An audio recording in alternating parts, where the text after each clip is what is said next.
مزار شریف ښار کې د 240 میلیونه افغانیو په ارزښت تر ځمکې لاندې یو مارکیټ جوړ او ګټې اخیستنې ته وسپارل شو. دغه مارکیټ چې په یو پوړ کې جوړ شوی 200 هټۍ لري او د اړتیا وړ ټولې اسانتیاوې پکې رامنځته شوي. د مزار ښاروالۍ مسؤلین وایي دغه مارکیټ د یو خصوصي شرکت لخوا جوړ شوی او تر 30 کالونو ګټې اخیستنې وروسته به یې امتیاز مزار ښاروالۍ ته ورکول کیږي. با سرمایه گذاری 247 میلیون افغانی از طرف شرکت رحمان حبیب انشالله با کیفیت عالی کارشان به اتمام رسیده و شما میبینید که همه سهولت ها در اینجا در نظر گرفته شده. بین مارکت ها مثال از جیجانی و قریشی و اصغری و ستیواک از اینجا گرفته تا سرک کلالی این موقعیت داره و در 7000 متر مربع تقریبا بیشتر از 3.5 گرفت.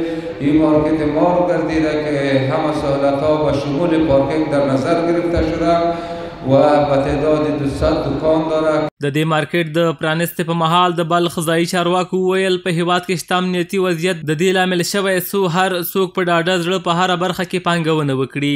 دوی په خپلو خبرو کې زیاته کړه د مزار ښار د جوړېدو او معیاري کېدو لپاره به خپلو هلو ځلو ته دوام ورکوي او ژر به په دې ښار کې یو نوی مثبت بدلون رامنځته شي.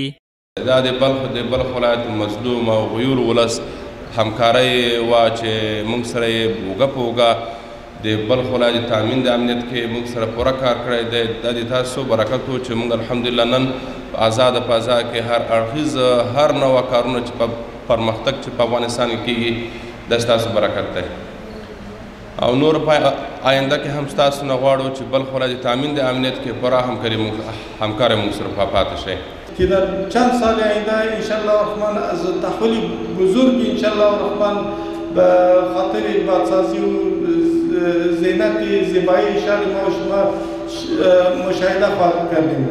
بلخوا د دې مارکیټ هټیوال وایي د دې مارکیټ په جوړېدو کې ټول معیارونه په پام کې نیول شوي ځکه خو یې دوی هم لیواله کړل چې په دغه ځای کې کاروبار پیل کړي.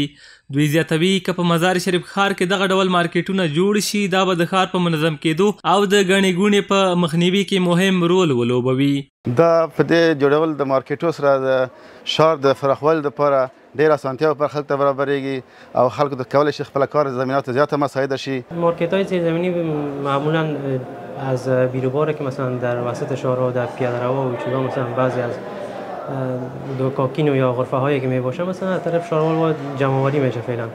به اون خاطر مثلا میشه که فعلا اینجا هر کدامشون خود یک دکان ایجاد کنن. وای فای لندن په دغه ځای په شوې دي حتی پارکینګ کې د خاطر د ګاډو د موټرو د خاطر هم ځای په کې سہولت پیدا او ښه مسجد جمعتون هم کې البته کې جوړ شوی دي او آرام ده او حتی بیخي د اوبو سیستم د اطفائیه سیستم. مزار شریف ښار کې د باختر، سټي واک، بلخ بازار او دا مزار مال څلورم مارکیټ دی چې تر ځمکې لاندې جوړیږي. دغه مارکیټونه په پوره معیار جوړ شوي چې د ښار د نظم او ښکلا برخه کې پوره بدلون راوستی دی.